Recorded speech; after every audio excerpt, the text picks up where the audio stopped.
tək danışa bilmir. Yəni, çünki kilsədə, yəni biz kilsələrdən xəbərdarıq, kilsələrdə yanımızdakına baxıb mühakimə etməməliyik. Kənardan gələn səslər, yəni şeytan, murdar ruh, belə deyək, düşüncəmizlə bizə yəni, ilk növbədə gelir və düşüncədən də ürəyə düşür. Əgər o söz haqqında biraz da belə düşünsək, gəlir düşür ürəyə. Biz kilsəyə belə gələriksə o qaranlıq otağa girməliyik. Tanrı ilə tək görüşə gəlirik. Tanrını dinləməyə gəlirik və Rəbdən öz payımızı almağa gəlirik.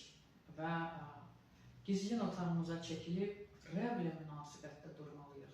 Yanımızdakı necə geyinib, nə geyinib, kilsədə kim nəyi neynədi, gözümüz arxada yox.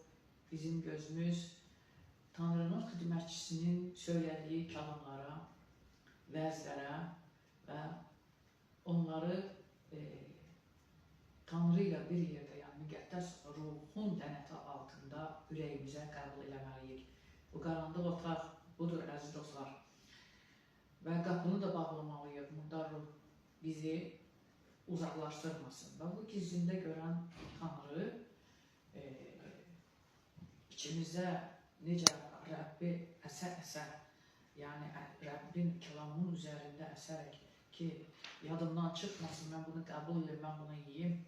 O qapıları ki, bağlayırıq və oradan ki, aldığımız xeyr, dua, bərəkət var və Tanrı da bunu görür ki, bizim heç kəsdə işimiz yoxdur, tək və özümüzü də yəni göstəriş eləyənlər var, ucadan qışqırıb haykıranlar var, diz atanlar var, Halleluya deyənlər var, amma gözləri də sağda solda olanlar var. Tanrı məhz bu insanlar üçün qaranlıq otağa çəkilin və qapını bağlayın dedi. Əziz dostlar, o gizlində görən Tanrı açıqcasına sənə mükafatını verəcək və əli dolu elindən qayıdacaqsan.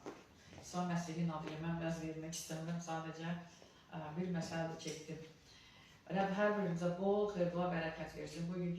Bu gün bütün toplantılar Tanrının müqəddəs ruhunun iradəsi altında keçsin və bütün vəzkilərimiz, bütün Tanrının evladları, xidmətçiləri Rəbbin sözlərini desin. Tanrı onların dilinə nə qoyubsa məhz etsin hər birinin dilini, ağzını, gözünü və xalqa çatdırsın. Onda zalda oturmuş hər kəs öz sualına cavab tapacaq. İsa Məsihin adıyla. Amin, amin, amin. Mən bir kəlama başlamaq istəyirəm. Çox gözəl bir kəlamdır. Yenə də Davud Peyğəmbərin sözləridir. Tanrı onun üçün, ona görə dedi ki, mən indi başa düşürəm, nədən dedi Tanrı ki, ürəyimcə olan kişisən. Baxın, gör nə gözəl sözlər deyir.